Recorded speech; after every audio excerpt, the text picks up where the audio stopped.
The Black community suffers from the worst health disparities. The Minister of Wellness Ministries is the only pro-Black Bible-based health ministry of its kind. We teach biblical health principles that can eradicate obesity and disease. We have everything you need to feel better than you've ever felt in your life. Act now to get your biblical health ebook and DVD, both for free. TheMinisterofWellness.com, TheMinisterofWellness.com.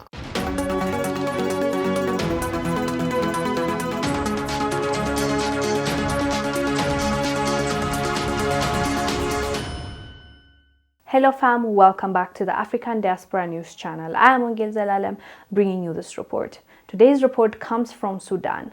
Thousands of Sudanese went out on the streets to protest against what the military government is doing. They want a civilian government. They have been saying this for a long time. And after the coup, they went out on the streets again to protest. Starting from the heart of Sudan's capital, Khartoum, protesters gather once again.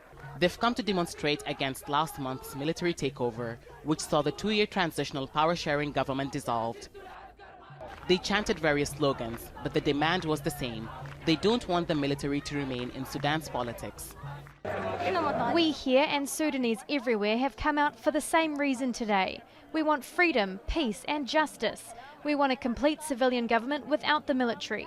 The military should stay in their barracks and focus on the country's security at the borders and not get in governance. No military will rule this country. This country is the country of the people. The government is for the people and the military should be in the barracks. Tuesday's protests were held near the presidential palace. Protesters are also angry at Sudan's Prime Minister Abdullah Hamdok for signing a deal with the army on November 21st. The deal saw him released from house arrest and reinstated to his position. It also included the release of all political prisoners arrested by the military. And on the day of the protests, the last of those known to be arrested were set free.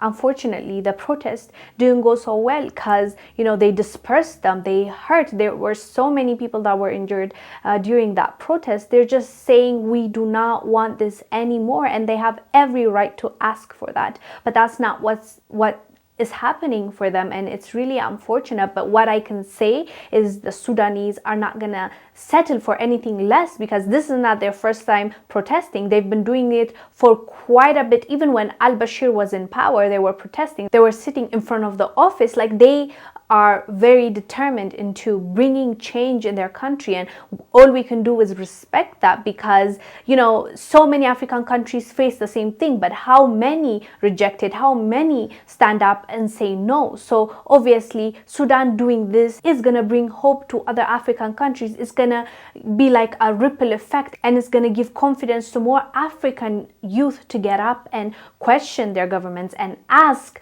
for what they deserve and say no if there's a dictatorship, there's corruption. We have to know that we are in control, and we as a majority have the upper hand. It's just we don't know it. We're programmed to believe that they're more powerful than us. So well done, Sudanese protesters. Condolences to those that might have lost their loved ones during this protest or got injured, but we are with you, we are seeing you, and we support you. Anyways guys, let us know down below what your thoughts are about this topic. I'll see you on the next one.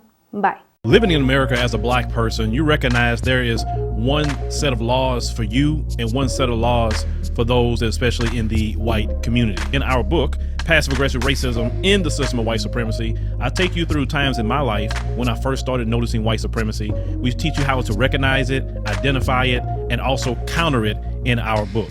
This book is a beginner's course for those that are just starting to wake up and open their eyes to see the system of white supremacy. As a Black American person, you must understand this system, because this system is life or death to you. How you handle it, how you deal with it, it can affect your mental health if you don't understand this system. Pick up our book, Passive Aggressive Racism and the System of White Supremacy, today on Amazon.